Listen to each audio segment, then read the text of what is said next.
Good Thursday morning, everyone. It is the Pittsburgh Current podcast. I'm Pittsburgh Current editor and publisher Charlie Deach. And we've got a great show today, and we've also got our brand new issue on the stands this week. It's our drinks issue, in which you can read about our glass of 2019, which are some yearbook style awards for some Pennsylvania liquors that we were able to try out. So it was actually a good day. We have a full bar at the office now, so if anybody's up for cocktails, stop on by. Also, I want to tell you about this weekend. We have our Raise a Glass bar crawl in Lawrenceville. It's from 6 to 9 p.m. And you can find the details on our Facebook page as well as on our website. And also, I just want to give a shout out to the Columbia Journalism Review. Did a story this week on alt weeklies, which apparently we have learned that we are one. So alt weeklies are alt news media that have spawned out of other alt media. So cjr.org, if you want to check out that story. We are very honored to be involved in that. To be recognized by an organization like that is pretty cool. So, but on to today. Speaking of drinking, we got a great show for you today. Our guests today are the co-founders of the Fresh Fest Beer Fest, the nation's first beer festival to celebrate black beer culture and breweries owned by African Americans. With us today are comedian, host of the Drinking Partners podcast on the Epicast Network, and Pittsburgh Current's craft beer writer, Dave Bracey, and his partner, Mike Potter, who in 2015 launched the online platform Black Brew Culture, dedicated to expanding the presence of African Americans in the craft beer industry by promoting diversity, equity, and access. Guys, welcome. Oh, thank you for having us. So the festival is in August, but obviously you don't start in like July 15th to start this thing going. So what are you guys doing now to get ready for the festival? I know you just announced your lineup of brewers and so forth that'll be there. Well, we started working on this. So the festival was August 11th last year. Yeah. We started working on this August 12th. So it's already been happening for us for quite some time. A lot of it is just it's answering emails. It's knocking on doors, getting people interested. We deal with a lot of artists. I don't know if you know anything about artists, but they're not the most business acumen forward folks. Fucking artists, man. So answer your emails, man. So yeah, dealing with it's herding cats. So right. You're working on their on their time, and sometimes you gotta tap them in September to get an answer in April. Wow. So a lot of that, just coordinating and whatnot. But we also have lead up events coming up. We're doing on March 29th. We have this silent disco with the city of Pittsburgh. May we're doing a meet and greet, an event. We've got an outreach program in July. So there's some lead up events going on as well that we're putting together so that a lot of people kept saying I wish Fresh Fest was more than just a day. So right. And to be honest, to really get out there and really push the cause, it needs to be more than just a day. Right. It needs to be there need to be events that are more accessible to the black community, to a demographic that isn't as wealthy, that can't afford that time off on a Saturday to come down and spend $45 in 5 hours drinking beer or whatever. So we have these events leading up so that we can meet the people where they're at, and just kind of keep the thing going. Yeah. And speaking of getting ready early, you guys are up for USA Today's top 10 list of the 10 best beer festivals ranked by USA Today. You can vote online, and I think we have the link and so forth. So you can go online and vote for you guys. What was when you guys were nominated for nominations for that? Was that this was a first time festival you guys did with an important reason behind doing it. Was this good recognition for you guys to even be on the list of being considered or nominated or? Yeah, absolutely. Out of 20 beer festivals, out of top 20 out of 500 in a year, that was amazing. I was impressed to see the list of beer festivals that were on there, to be competing with Broogaloo in North Carolina, right. Wakefest, Atlantic City Festival. It was pretty huge for us. and to be like at 1 and 2 consistently over the last month, it's like amazing. So yeah, the leaderboards obviously were taken down because we're in the last days. But so you guys are running pretty close. Yeah, to the we top were right neck and here. neck down there with North Carolina, man. Like those Giving us a battle. Those church hats down there, man. no joking. But yeah, I mean, we I don't know, we like it was huge to even be considered. I thought I was done chasing like like paper accolades and whatnot. But I think this is one that's worth it. And I'm super excited about the support that we have. I mean, to even keep us in the running the way it has. I mean, because it's one of those that you got to vote every day, Right. And it's a month long. That's a long time to keep up like hype and momentum and like say, hey, vote every day. So I mean, it takes for me, like, looking at it, whether we won or not, like, even being nominated, I think nominated for it was great, but seeing the support that we had, day in, day out, people like, posting and saying, hey, I voted today, and sharing it with everybody else, like, seeing that support was a bit more important than whether or not we even win it. Just because those are the people that are going to keep us going. Those are the people that are going to actually, be at the festival and support us in other ways outside of, even I tell people all the time, I've been producing, shows for years now, and I say, even if you can't, come to that actual event, sharing it online is huge. Right. I mean, like, you are one ticket, but like a share could be, unlimited. You could one share could sell out the show. Who knows? So, seeing that support there, again, like the being nominated was cool. Whether or not we win is cool. But seeing the support from the community has been monumental. Do you think do you sort of tilt the nomination toward the quality of the festival that you guys put on, which was a quality festival, or sort of the purpose behind the festival? Do you think that there's one thing over another that holds more sway as far as, because you guys put on a great festival, but I think obviously the reason you're doing it is really important too. I mean, I think we put on the best festival in America. So, I mean, to be honest, like, I mean, when you look at the culture, I think it's a mixture of both. I mean, is the answer. I think when you look at the cause behind and the cultural impact that it had, not only on the city here, but like on the beer industry in general across the nation, what we've been getting back feedback wise has been ridiculous. I mean, we've been having people reach out, across the world, as well as around the country, asking about the festival, how they could be a part of it, how they can attend the next year, and I don't know a lot of festivals in Pittsburgh alone that are pulling in the same kind of attention, especially in the Black community. I mean, it's a very unlikely city to have a Black beer festival. Right. So I think that and I think the reason why we were able to get that out there and get the word out there was because people saw it as a first year festival. It's a Black beer festival. Nobody's ever done anything like that, so they kind of expected it to be good enough for a first year festival. Like, oh, well, these guys will, eventually, let's support it early and eventually they'll find their way. Right. And from what the feedback that I've been hearing is that like they were blown away that it wasn't just a beer festival. It was a festival that had beer in it, so. I think that was what kind of like, that was the legend. It was like, oh shit, did you hear about this beer festival where they had like music and art and food and entertainment and all these other things outside of just, showing up and having a few brews. Right. How do you think you're able to do that for a first-time festival? I mean, because a lot of times, again, if you look at, giant festivals, even like Deutschtown, for example, I mean, obviously the first few years, for a couple of years were, growing it, finding out what you had, but you guys did pretty well the first time out of the gate. So what do you owe that to? I mean, when did you guys start planning last year's festival?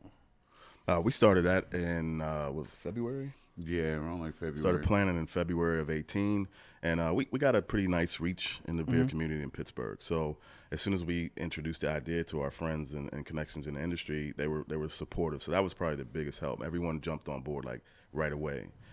So we were able to get the momentum going. Had a few snags as far as the venue change, but that was only because we had expanded so fast. Right. But yeah, it was just the support of the industry, the community in Pittsburgh. We were diligent and every day getting on it, staying on top of it, consistently reaching out, connecting the dots. So we were fortunate that all the ducks lightning the bottle kind of sort of, and everything lined up perfectly pretty much. And how do you make sure that the next festival, you did so great coming out of the gate, how do you make sure that the next festival is, I mean, at least as good. If not, obviously you want to improve on that as well. And so I mean, I think I think we rely on the same model we did last year. Whatever, large part of the reason why I was successful was the community. I mean, like actually listening to people who have done festivals before. That are part of it. A lot of we did a lot of listening last year leading into this. We talked to the artists. We said, hey, what kind of stage do you guys work on? What kind of equipment are you working on? We had Dom Shuck, running the stage last year. We had we had Buzzy, our kind of like media guy or whatever, like running around, picking his brain about various things, on site the day of the event. Talking to brewers and saying, hey, what are some of the items, like things like spray bottles and buckets, you know what I mean? Right. Like these are things that you don't think about that like will turn a festival sour, you know what I mean? So, those little details is what, kind of makes a festival. And the fact that we had a community that said, hey, we support what you're doing. We're available for that. I think going into this year, a large part of that is, listening to the community again, saying, hey, what is it? Because we're expanding. It's 3,000 this year, as opposed to the 1,200 we brought in. So when you're doubling it, again, you're asking the community, what are some of the things that, some of the pitfalls when you're dealing with like, something this large. So it's not just two people. I mean, it's me and Mike, like, putting in the majority of the legwork or whatever, but we're relying on the hive mind to kind of like, get those ideas and, and that's what makes that festival what it is. It isn't just, me and Mike going, man, we really like beer. Let's like make a festival about beer. That'd be nice. Yeah, I mean, that'd be real fun. Yeah. But it's like a tailgate party. Just open the trunk. I mean, but it's a community of people coming together and saying like, this is, like we, they're all invested in it. So, this going into this year, we're relying on them as we, to get those ideas and get those details, pounded out, and a little bit more time and some sponsorships, you know what I mean, as well. Yeah, sponsorships and time have been integral this year. We didn't have a lot of that, so we just pieced it together what we could. I mean, we had enough support, but this year the support is a lot broader. Right. So it's making it easier for us to function, but then it's not really that much easier because, again, we scaled like big, so double. So it's been working so far. It's been pretty good. What changes have you guys seen in? Let's start locally. Let's start in Pittsburgh, sort of in terms of black beer culture, in terms of black-owned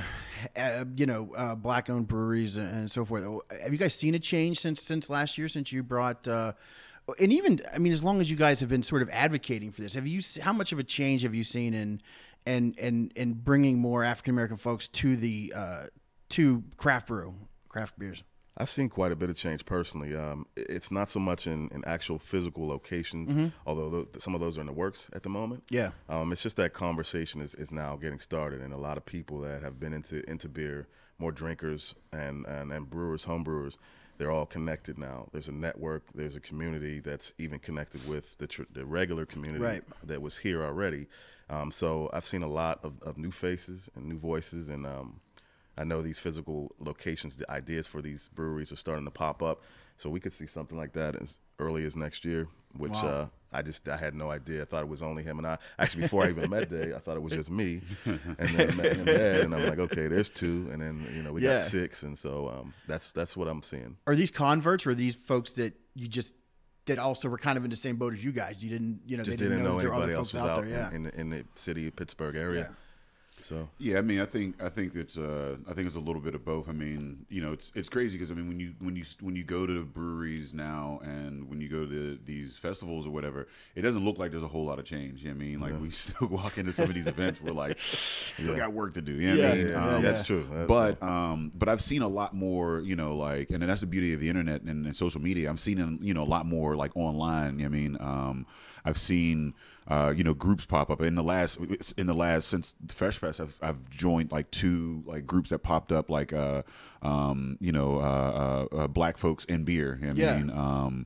I've seen folks more interested in the business opportunities that the industry presents, and that's what we wanted. I mean, we want to make sure that like the message is craft beer and diversity and whatnot, but not just drinking it, but actually like owning it and finding opportunities within the industry. Like I don't brew beer, but I have benefited greatly. My career has benefited greatly as a result of beer. I mean, right. I'm more of a proponent of the industry.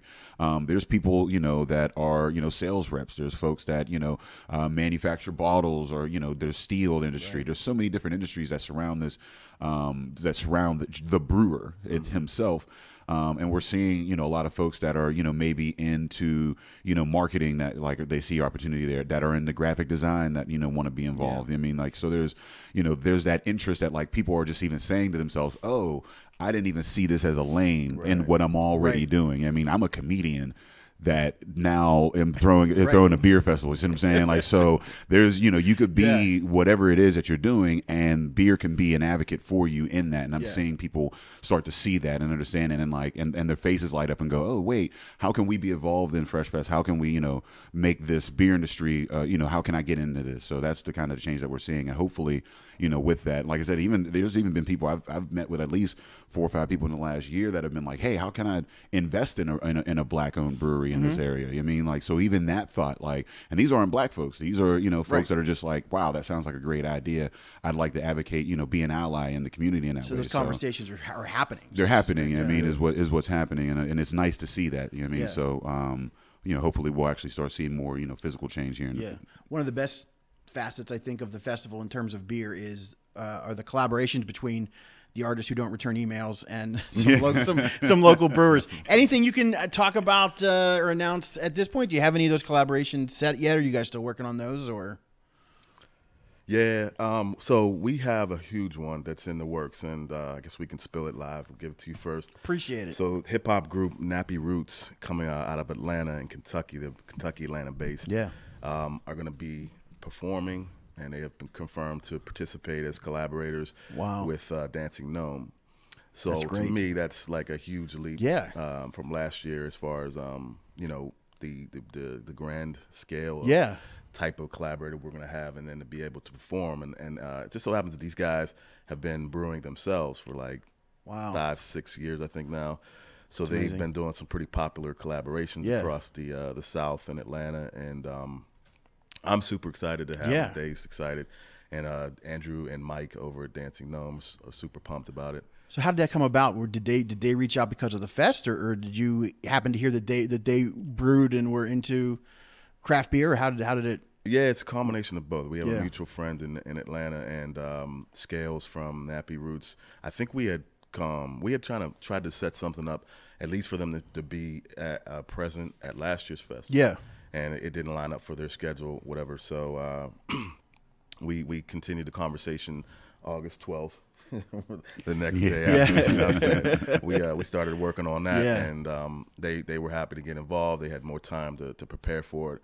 And so just the fact that they're into craft beer and they're making beer, and they've got some pretty dope collaborations out already, it just kind of segues into what we're doing. Right. And I love their music, and to see them perform is going to be pretty dope. Yeah. And when you're partnering up an artist and a brewery, what do you look for? Like, let's just talk about this example. What made you decide to put these artists together with this brewer? Well, for most of the time, if there's something in common that they both mutually can benefit in some type of way. For a bigger collaboration like this, we definitely wanted someone with a little more exposure, who was able to possibly produce printed cans and things that can kind of pump out a little bigger message than a smaller collaboration. So with each of them, for the most part, we try to find two common ground. Like kombucha, someone who doesn't drink, or a few different commonalities, and then that's basically how we do that, and try to match chemistry. Yeah, and Day has a big part in some of that. Yeah, I mean, it's definitely personality feeds into it. I mean, something like last year we had Byron Nash and Helltown. I mean, like Helltown, a bunch of rocking dudes, and you got a rocker like Byron. Like it just seemed go went in.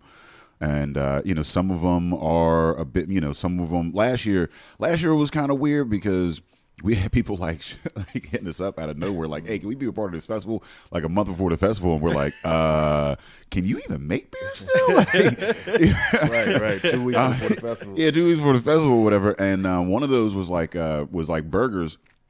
and you know, we paired him with Morris Jackson, and like while we had a bit more time and like understanding of some of the other breweries and the collaborations or whatever beforehand, we were able to pair them with personalities and whatnot, and like, it was a more scientific method. With that one, it was like, all right, man, well, we got the headliner of the festival, you know, like, you know, I talked to Morris, he was like, yeah, that sounds like a great thing, and it was one of those things that it happened and it was beautiful. Wow. I mean, they made this like dope video leading up to it, a promo video and whatnot.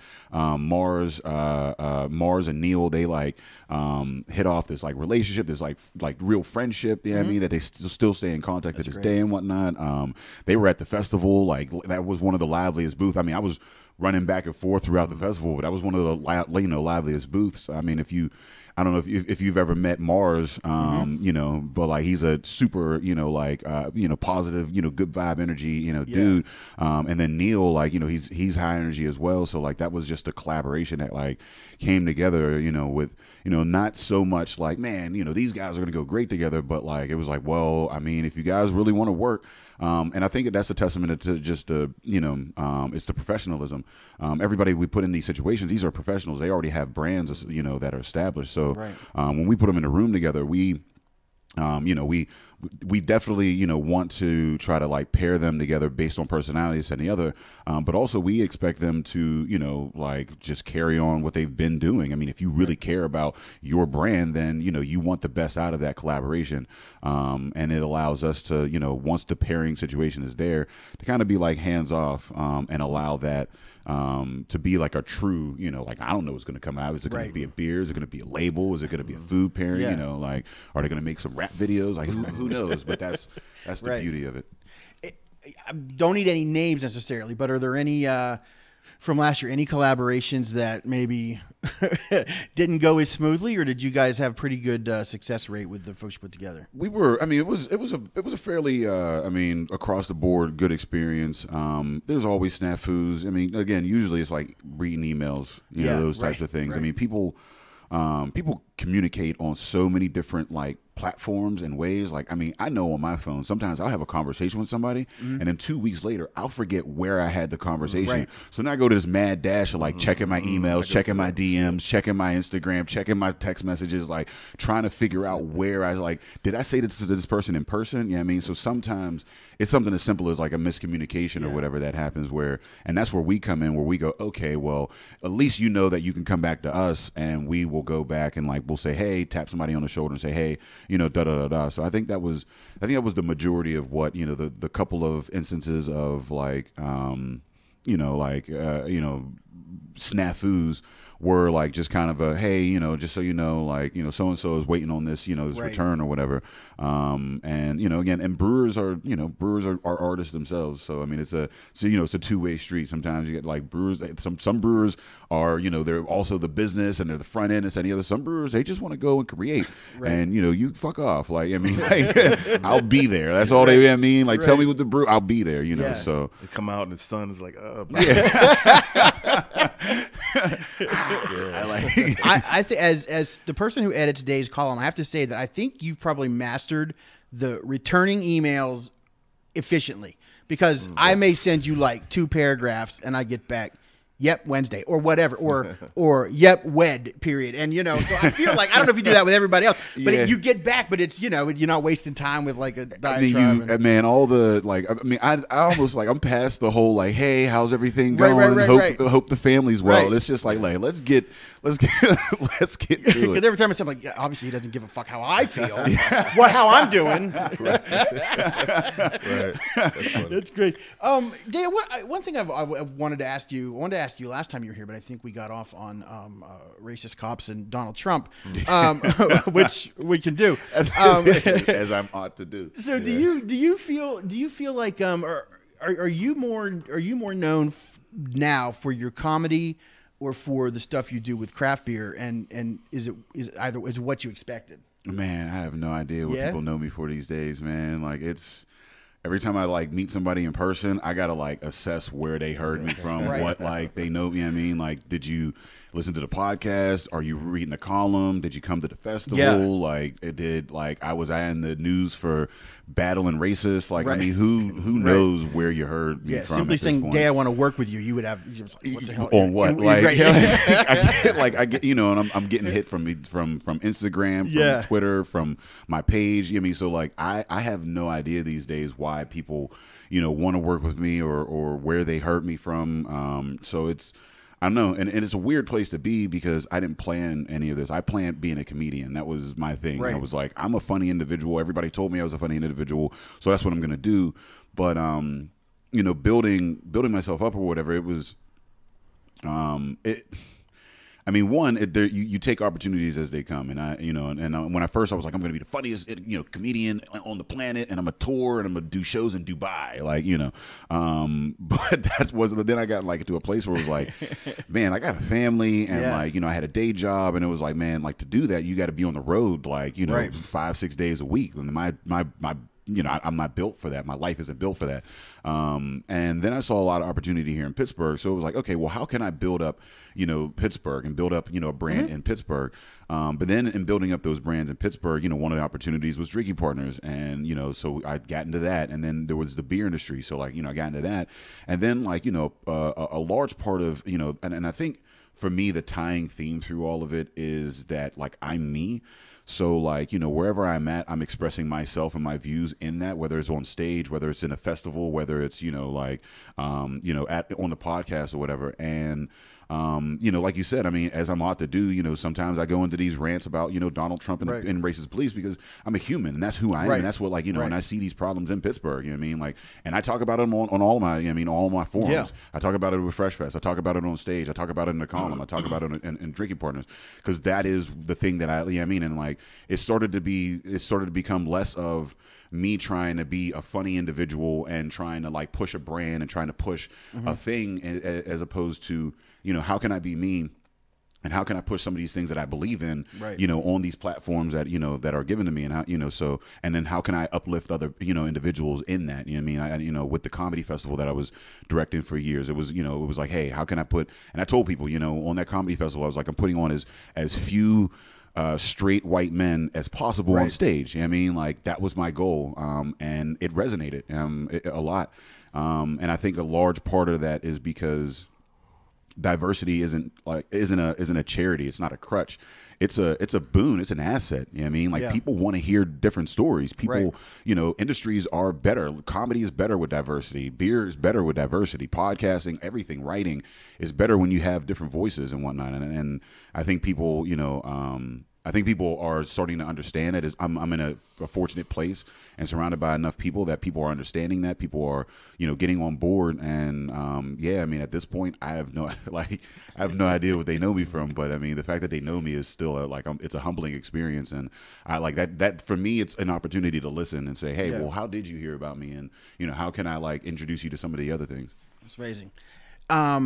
You're listening to the Pittsburgh Current podcast. You can follow us on our socials at PGH Current. We also are at PittsburghCurrent.com. Guys, socials you want to throw out there, websites where people can get more info on Fresh Fest and the various things you're working on? Yeah, definitely. First and foremost, freshfestbeerfest.com. That's where you can stay updated on everything that we got going on with the festival. Who's newly added, the new collaborators, the new breweries, the new food trucks, anything that's going on, Fresh Fest, Beer Fest. Oh, you can also, most importantly, get tickets there, all right? And then Black Brew Culture, at Black Brew Culture on Instagram and Twitter, Facebook as well. Perfect. And, yeah.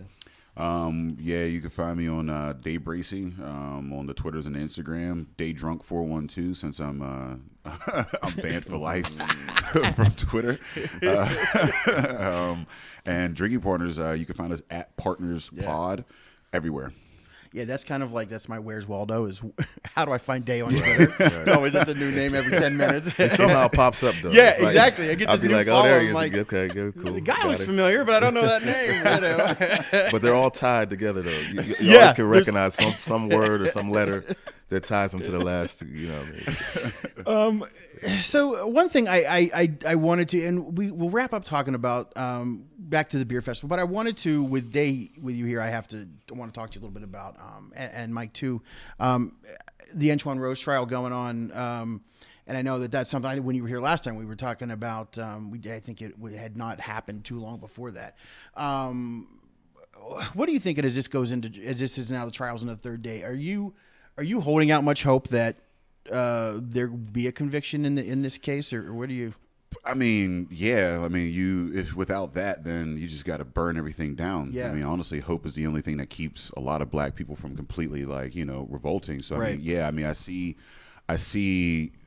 I've seen trending towards more accountability in these cases. It's nowhere near where it needs to be, but across the country, you're seeing a bit more. People are more aware. People are pushing, and you're seeing these convictions here and there. So with the facts surrounding the case, with him already being exonerated of any wrongdoing. Right. I just saw that the other kid was convicted or whatever. So how much that jury has, knowledge of that case. I'm sure they're going to put that out there in the trial, right. And try to sway the jury in that or whatever. But with all the facts, with all the push, with all the the attention around it.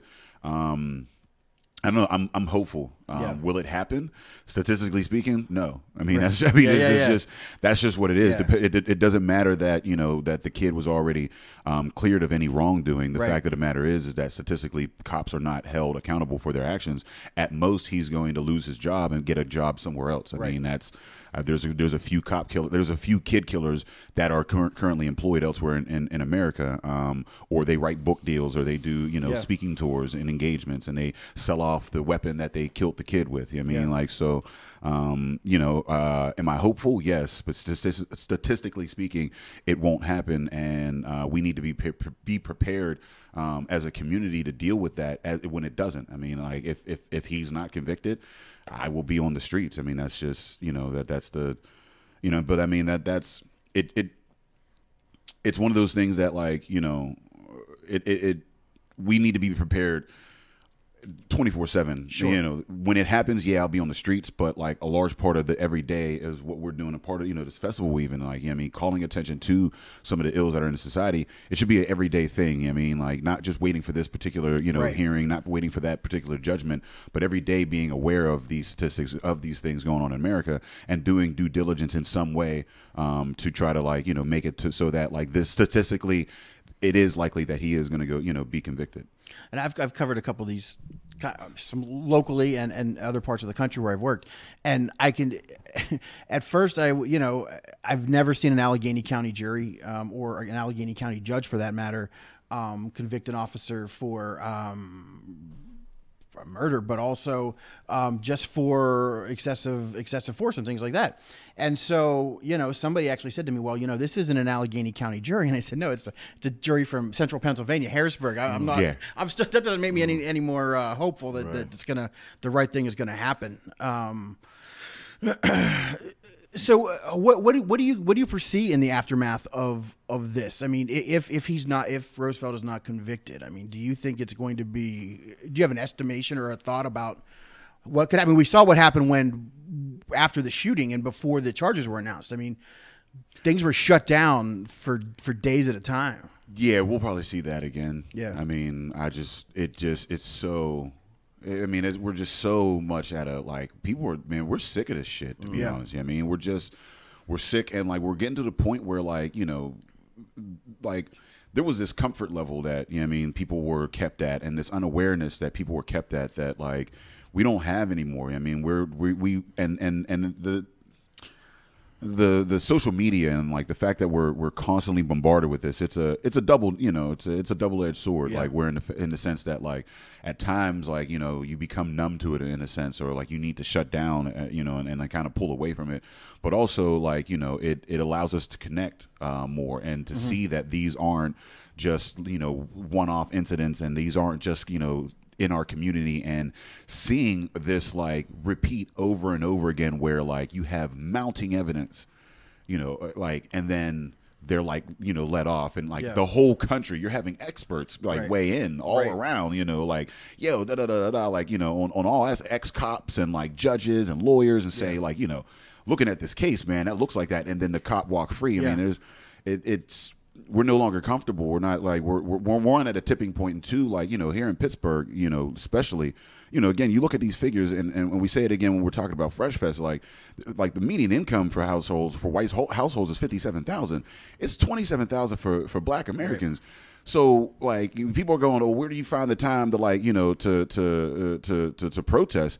What do you expect? Like, I mean, what I just that $10 an hour job that I was making, was that like that something I was supposed to be like giving up my actual freedoms, my right to live here in these streets, so I could go work that $10 an hour job? You know what? I'll quit that $10 an hour job and come down here and protest and flip over a goddamn car if that means I'm going to be able to live. Yeah, I mean, my kids are going to be safe. So like. Right. So, you know, I mean, I think that's where we're at, is that like you're seeing this, like, you know, our wages are shit, our jobs are shit, and you're killing our kids.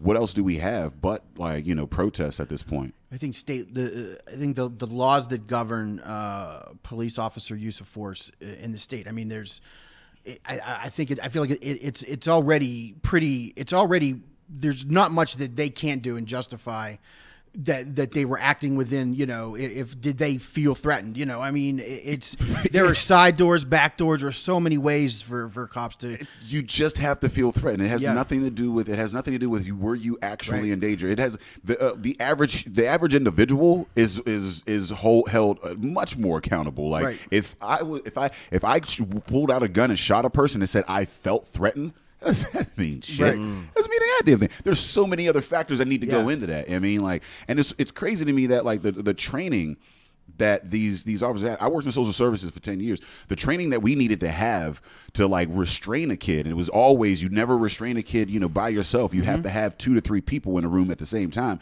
And then whenever restraint happened, we had a sit down, we had a debriefing, we had people come in, there was a bunch of paperwork we had to fill out. I was held hell of accountable when a chair was thrown at my face.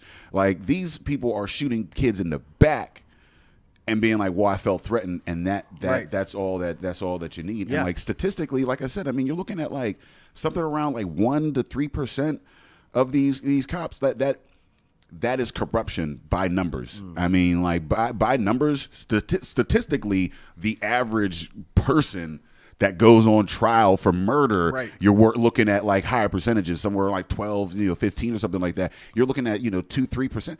That's corruption. That's that's all. That's the only. It's not that cops are somehow, that, like, this is the one profession where you're getting the creme de la creme, the morally, higher, people. That's just not it. Not even when you look at when you look at the intelligence of these cops on average, like, that's just their decision making. That doesn't make sense. It doesn't make sense in any way, shape, or form. Man, yeah. So I mean, like I said, it's not likely that he's going to be convicted, but again, that it's something that we've been preparing for and that we will continue to prepare for. Even if this is a win, statistically, it wasn't probable. We still got a lot to do. We still got a lot to, like, we could say, hey, we could maybe use some of these tools. We could maybe learn and say, hey, well, this is what we kind of did to help convict this individual, but, like, the job isn't done. You know what I mean? Like, even if he gets convicted, there's probably another 10, 15 other cops that that are on trial for this, that, and the other that need to be convicted as well, that we need to push for. Do you guys, coming back full circle to Fresh Fest, do you guys feel that social responsibility? Which I think you touched on a little bit earlier, where things like this that sort of maybe help, get people together or get people talking. I mean, how important is that to the purpose of what you guys do? Not just on a beer level, but also on just a social level. Yeah, on a social level. It's a big deal. Connecting people that haven't traditionally communicated and at all is a big part of this festival. We're doing what we can in the area, in the arena that we can. So we can't necessarily piece all those elements together, but we can create a new relationship, new bonds that allow people to say, all right, when I'm considering my political views or my view on a certain subject, hey, I've got some new relationships that I never knew how these people felt over here, and now I consider that when I vote, when I whatever you do. Yeah. So it is a big element in the festival. I just wanted to Dale, let you in a second, but just hear a question on Facebook, a comment about judges don't convict those cops in these cases. In this case, it is a jury. However, a lot of police officers choose a bench trial where a judge actually, and not necessarily not for homicide, but in certain cases of corruption cases, period, a cop is more likely to go with a bench trial with a judge than that's even if it goes to trial. Right. That's even if the DA even sees enough evidence for it to go to trial. So I mean, like. Yeah, I mean, the judge might not be the particular person or whatever, but I mean, like I said, if you're talking about corruption in the system or whatever, you're talking about like, you know, a report being filed and then whether or not that, you know, that overseeing officer, I mean, that chief of police or whatever even wants to pursue that. Yeah. And then if it goes past that, whether the DA wants to convict them, then you got the grand jury or whatever. Yeah, I mean, all these clothes or whatever. Then you go to like, so there's so many levels of where like, I mean, these cops time and time again get, you know, let off. The dude that killed Mike Jones didn't go to trial. Right. Mm-hmm. You know what I mean? Like, so, you know, again, it doesn't even shit. If we even get to a judge, we're lucky enough. That like that's that's almost like when people get to a judge, it's like, man, we're making progress. Right. The day that a judge found an officer not guilty who was drunk in the strip district and shot a guy in the leg, and it was a white guy, by the way. So you know, it's startling that he wasn't convicted. Oh, but you know, the judge said, "Oh well, he was you're always a police officer, so he was acting within his duty because he thought." That was the guy who assaulted him in a bar, you know. And is it, you don't know that case? Oh man, Dave, you got to look that one up. That's a wow. That's a great case, and it's an officer with a troubled past. And, yeah, and you know, but he was found. A judge ruled that you know that he probably didn't use the best judgment, but that he you know, he was acting within his purview as a police officer. Yeah, he's on the force today, by the way. Yeah, I'm sure that was an open shut case. Yeah.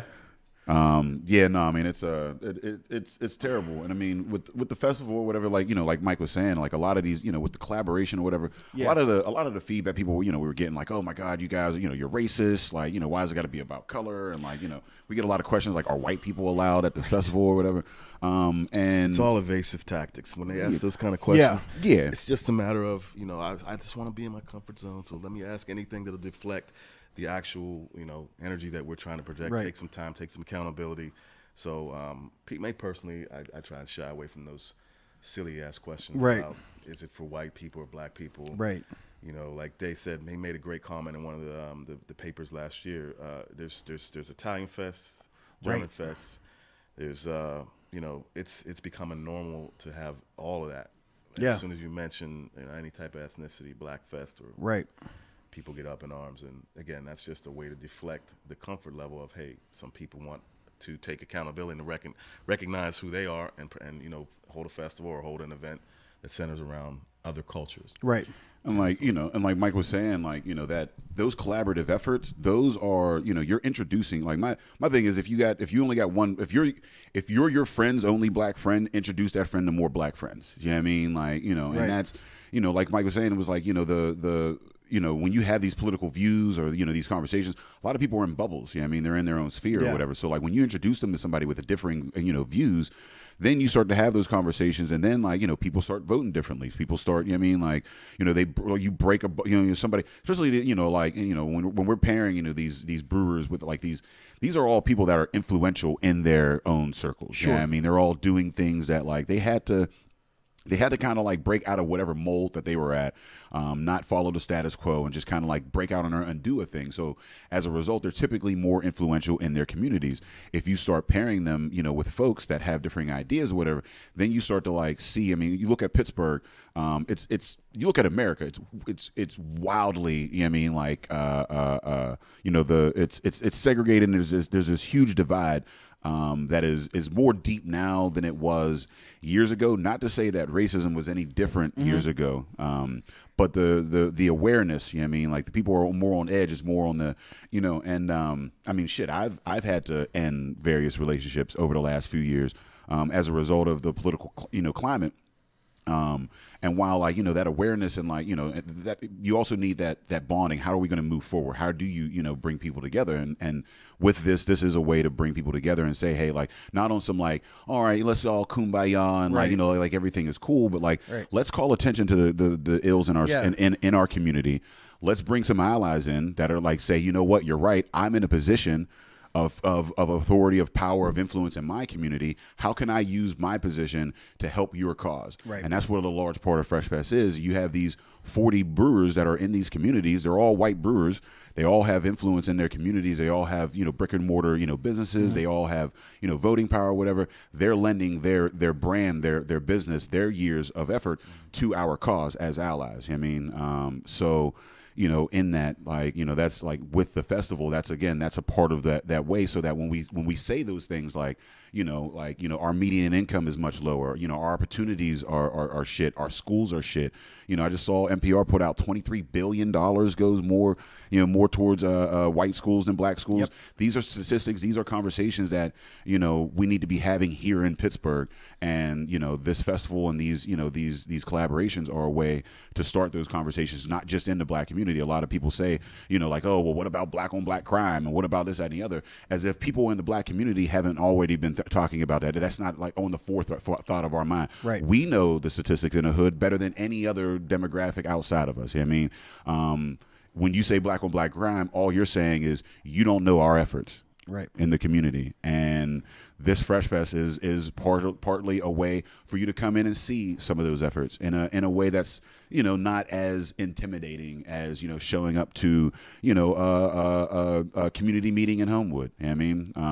Yes, we would like you to do that at some point. That'd be dope. But meet some of the folks that are in that community. In this environment. So yeah, absolutely. Dave Bracey, Mike Potter from the Fresh Fest Beer Fest, and that is freshfestbeerfest.com for all the information. August 10th, and they got a lot of work to do between now and then, but you can buy tickets also on the web. It's going to be much bigger than last year, so you need to check it out. And you can check out Dave Bracey on the Drinking Partners podcast, as well as each and every twice a month or every other Tuesday in the Pittsburgh Current. And Mike Potter with blackbrewculture.com. And check these guys out. And this is the Pittsburgh Current podcast, and we will see you next week.